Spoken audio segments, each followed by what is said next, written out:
गाड़ी यहाँ क्यों पार्किंग किया? हमारा खुश। क्या? हाँ?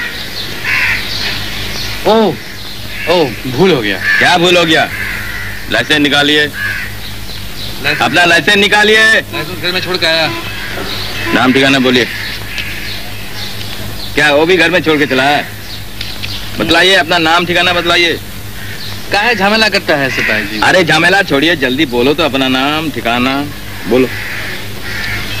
पुंडरीकाक्ष पुरोकायस्थ। क्या बोले? पुंडरीकाक्ष पुरोकायस्थ।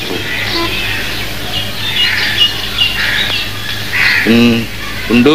पुंडू नहीं, पुंडरीकाक्ष पुरोकायस्थ।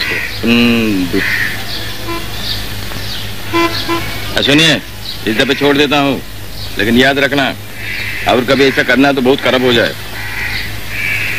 जाइए पुंडू। तुम्हारा मुंडू बेटा।